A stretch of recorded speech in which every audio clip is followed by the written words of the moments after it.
One of the few roller coasters at Universal Studios Florida that graces the skyline might be going away forever. Let's talk about Rip Ride Rockit on That Park Place.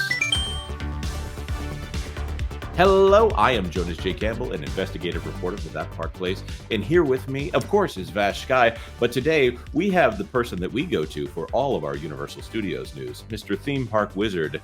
Wizard, there's a foul wind. Do you hear it? Do you feel it? Oh, I hear it. It's blowing me away.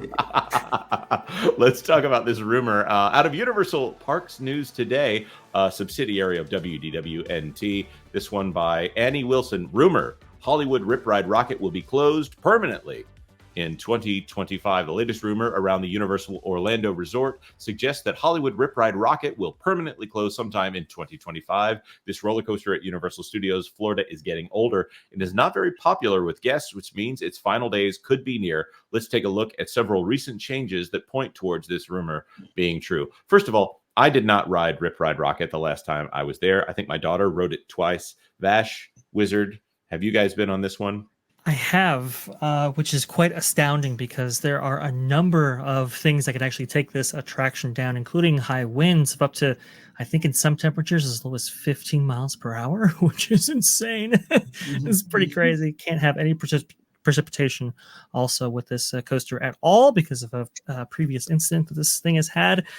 It is rare to catch this one even operational, but yes, I have ridden it, and it just might be time to go. I'll explain more of that later. But Wizard, sorry, I just have to point this out. Of course, with precipitation, because you're pretty much going straight vertical to get up to that first lift hill, aren't you? It is, but that's not the reason why they can't have any water. I can't even imagine trying to ride this thing in the rain. Okay, Wizard, have you ridden this one? I actually have never been to Universal Orlando, so I have not ridden it. All right, let's continue on with this. Of course, for those of you who are not familiar with Rip Ride Rockit, let's see if there is a skyline view. No. Okay, here we go. Right here behind the stage. Obviously, you have this very tall lift hill going up. I think you can select your own soundtrack for the ride. Goes down.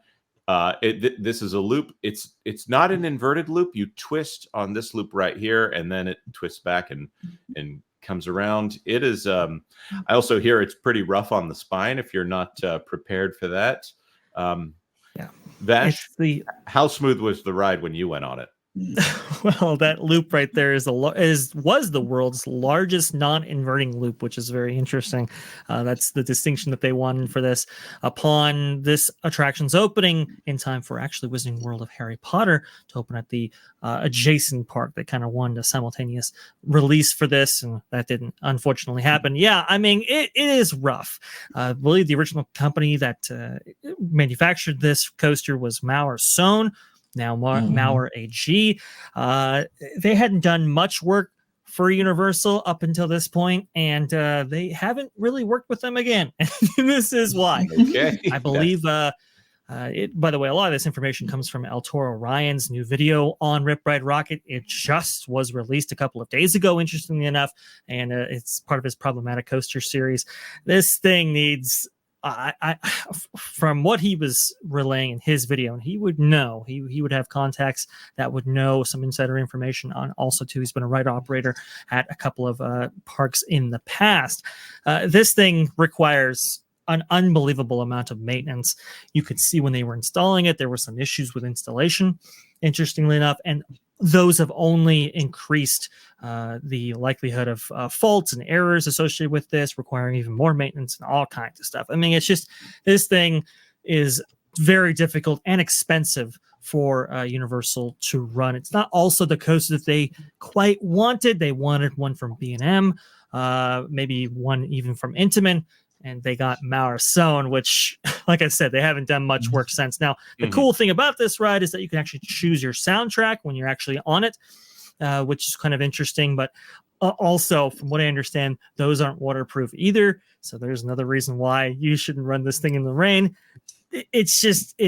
Maybe it was the coaster of the 1990s or early 2000s. By the time it opened in 2010, a little bit passé, especially with that aesthetic. And now the standards for coasters have gotten even higher. much higher actually from when this thing originally launched. Right. So let's just point this out. In September of 23, the song selection for the roller coaster dropped drastically. The ride went from offering 30 songs to just 5, those being Welcome to the Black Parade by My Chemical Romance, Humble by Kendrick Lamar. What song is this? What song is this? Let me see here. Club Electronica Submarine. Sandstorm by Darude. Sorry, that's an old meme joke. Darude Sandstorm. Waterloo by ABBA, and Man, I Feel Like a Woman by Shania Twain. So they've got quite the diverse selection for only 5 songs here. But that's disappointing to see when these rides get downgraded. The change was disappointing to many guests, but might be a good indication that Universal is planning to get rid of the ride soon. Opened in 2009 and is a 15-year-old coaster at this point.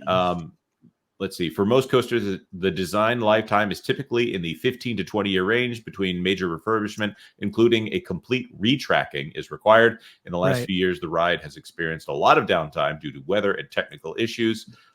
Yes, it does have frequent downtime, rough ride spurs, complaints, and lawsuits. A lot of time and money spent on maintaining the coaster. Well, it's interesting. A lot of these coasters are typically made by coaster manufacturers for parks that have seasonal operations attached to them. So it's kind of interesting that for a 365 operation that Universal is, they would have a coaster of this make and model. Apparently, that's been some of the contentious issues between B&M. Well, yeah, I mean, Velocicoaster, it's had 3 days of downtime since it opened, and everyone thought the park was a disaster for those 3 days that Velocicoaster was down. Rip Ride Rockit, I think it provides a better. I think its effect on the skyline at Universal is better for the park than the actual riding of the ride is for the park. It photographs well when you're doing your big theme park skylines there. There were some rumors that it was going to be a Minions banana coaster, and based on the shape, I could see that, that works. But then I've been told also that it's going away. So this is the thing that I wanted to have Wizard on to talk about is what do you think this ride is going to become? Because I have a feeling your ear is to the ground on this one. You probably know what's coming. Yeah, well, look. So yeah, there were a couple options that I was hearing. There's both of them involved tearing it down, but one was replacing with a Minions family coaster, but stick it right to Minions Land.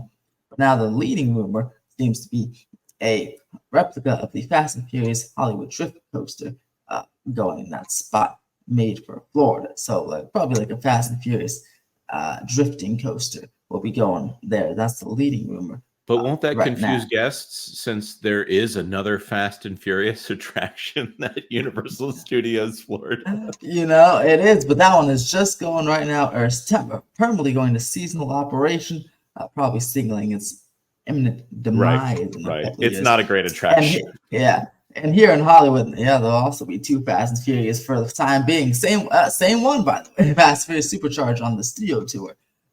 Fast and Furious coaster operating at the same time, at least for a little bit. Now, we've seen footage of what the Fast and Furious coaster that's being built out there in Hollywood looks like. It looks amazing. I don't think it's going to be for me because it's too Fast and Furious for me. Despite liking the film, I'll have to miss out on whatever lore gets introduced in the theme park ride. So if it was a Minions coaster, I've wondered if they're going to extend Minions Land out because Minions Land is essentially a retheme of, I think, one attraction, and so that Minions 3D Blaster, whatever it's called there, that's obviously a reskin of I think an opening day attraction. Yeah. Well, Shrek was across the way, wasn't it? And the Villain Con was used to be Shrek. Yeah. See, this is where my park history gets mixed up here, because there was a Hanna-Barbera attraction here that was kind of a motion simulator, and they added in some extra seats for the little kids who can't do the motion thing. And then down the street. Oh, Despicable Me? Yeah, Despicable Me. Sorry. And then they added Villain Con across the street, which replaced Shrek, which it sounds like Shrek is probably going to be coming back to the parks here in the next 10 years or so, if they're if they're playing their cards correctly. They're probably going to revive Shrek as a franchise and want to get that thing back. It'll be coming in non-attraction form. Will be coming this summer in his own little play area and oh, that's right. That's right. They are building Shrek Swamp, which is great. All they'll have to do is get him on screen and then get some character actors out there. I wonder if they'll do a face character or if they'll do like Poe, where they have the Poe walk around character that's just a smiley face. I'm hearing that they're actually going to do like a semi-screen staged interaction, kind of in the style of Turtle Talk with Crush. They'll have an actor doing Poe there. Sorry, I don't mean to geek out on the DreamWorks land stuff, but that's interesting to me. So Jimmy Fallon is where I had assumed they were going to expand Minions Land to add one more attraction there. But obviously between Jimmy Fallon, if I've got my geography right here, it's Minions Land and then this open like theatrical space there where they can do stage shows, and then Jimmy Fallon. But Rip Ride Rockit is behind that theatrical area. If they put Fast and the Furious back there, do you think this cuts into Minion Land and stops the progress here? Or is that, you think that still is destined to be Jimmy Fallon, that he's destined to go away and that Minions will replace it? Well, way back last year, I haven't heard it recently, but back last year, back with the Minions coaster or Fast and Furious coaster, they also mentioned a version of the Secret Life of Pets dark ride going to that, making it like an illumination land. So that could still happen, I guess, because that was a plan for when no matter what coaster came, that there's a space for a potential dark ride back there. I haven't heard that recently, so I wonder if they backed off. But there's always a space for a dark ride if they wanted to back there. Right, and that wouldn't fit with the Minions theme, but it would fit with the Illumination theme. Vash, do you have any thoughts on this? It's kind of an awkward spot for this coaster, interestingly enough. It's just kind of tucked away there, and obviously its track sprawls throughout that side of the park. I could see them maybe potentially having a load unload by Fast and Furious, and then have that track kind of sprawl into the previous load area and so forth, and areas that are currently occupied by Rip Ride Rockit, and then you could potentially open that area up for some other attractions. I could see them moving some stuff around here to make this all work. An Illumination Land sounds awesome, by the way. Well, they seem to make money at the box office, generally speaking, whenever they show up. Even Migration did well for a new IP. That's something that Disney hasn't done well with, trying to introduce new IPs into the children's entertainment space. But that being said, we want to throw this to our commenters here. Would you miss Rip Ride Rockit? Did you ever ride it? And if so, are you feeling better now? If it got replaced with Fast and the Furious or Minions, would that make you excited and more likely to go to the parks? Or more importantly, would that bring your family all together to Universal Orlando Resort? Let us know in the comment section down below. Like this video. If you like this video, go check out Theme Park Wizard in the description down below. And of course, consider subscribing to That Park Plays for all the news that should be fun. Thanks for watching That Park Plays News. For more information, consider checking out www.thatparkplace.com. And don't forget to subscribe, share, like, and send this out on your favorite social media accounts.